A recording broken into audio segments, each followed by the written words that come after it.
आज हम हिंदी में बिहारी के दोहे पढ़ेंगे। पहले हम कवि का परिचय देखेंगे, बाद में कविता का सार पढ़ेंगे।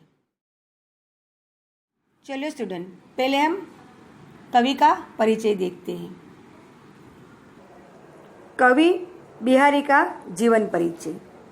हिंदी के सुप्रसिद्ध शृंगारिक कवि बिहारी का जन्म सन 1595 में ग्वालियर के पास बसुआ गोविंदपुर नामक गांव में हुआ। इनके पिता केशवराव जब ग्वालियर से ओरछा आ बसे तब बिहारी की वय केवल 8 वर्ष की थी। बिहारी ने वहाँ संस्कृत काव्य का अध्ययन किया। वही उन्होंने प्रसिद्ध कवि केशवदास से काव्य शास्त्र की दीक्षा ली। कुछ समय बाद वे आगरा आ गए। यहीं उन्होंने फारसी का अध्ययन किया तथा रहीम से भेंट की। रहीम ने उनकी रचनाओं को सुनकर उन्हें पुरस्कृत किया। बिहारी की काव्य प्रतिभा पर अनेक राजा मुग्ध थे।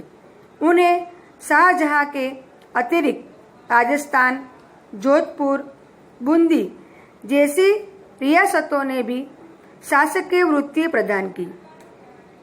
अंत में वे जयपुर के महाराज जयसिंह के दरबारी कवि बन गए। कहते हैं कि राजा जयसिंह ने उन्हें रोज एक असरफी प्रदान करते थे। सन 1663 में उनका देहांत हो गया। तो हमने कवि का परिचय देखा।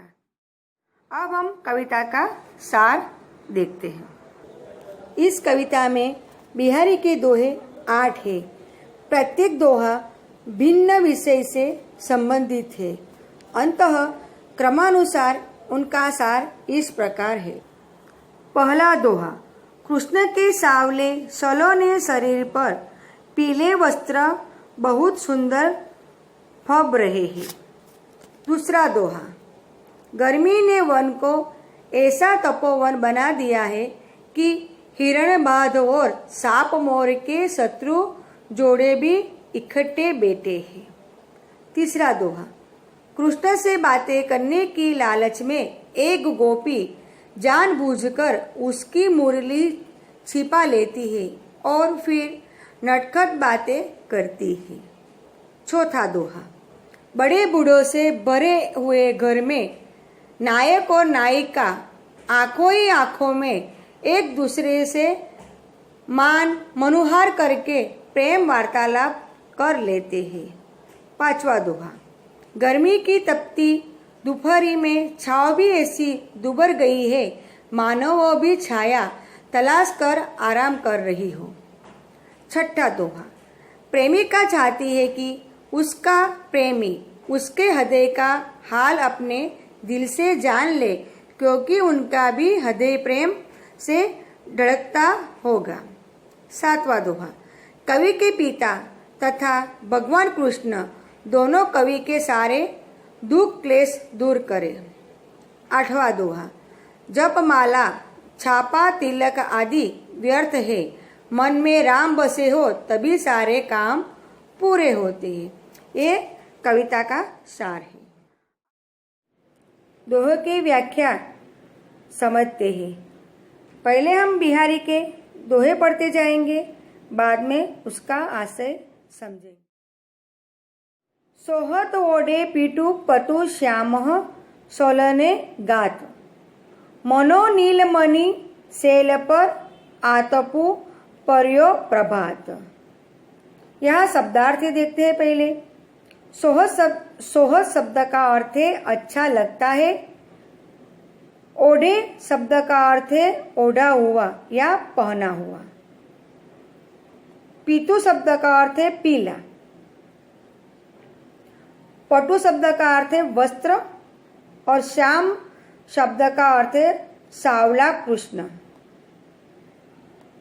सलोने शब्द का अर्थ है सुंदर। गात शब्द का अर्थ है शरीर। मनो शब्द का अर्थ है मानो। नीलमणि सेल शब्द का अर्थ है नीलमणि नामक पर्वत। आतपो शब्द का अर्थ है धूप। पर्यो शब्द का अर्थ है पड़ा हो। अब हम इस दोहे का भावार्थ समझेंगे। कवि बिहारी कहते हैं कि एक सखी दूसरी सखी से कहती है, हे सखी, श्री कृष्ण अपने सुंदर और सावले तन पर मानो पीले वस्त्र ओढ़े हुए हैं। उनके वेश में वे ऐसे सुशोभित और सुंदर रहे हैं मानो सुबह में नीलमणि पर्वत पर सूर्य की पीली पीली धूप पड़ रही हो। दूसरे दोहे के बारे में समझते हैं। कहलाने एकत बसत अहि मयूर मृग बाग, जगतु तपोवन सो कियो दीर्घ दाग निदाग। पहले हम शब्दार्थ देखते हैं। यहाँ ये कहलाने का शब्द का अर्थ है व्याकुल। एकत शब्द का अर्थ है एकत्र।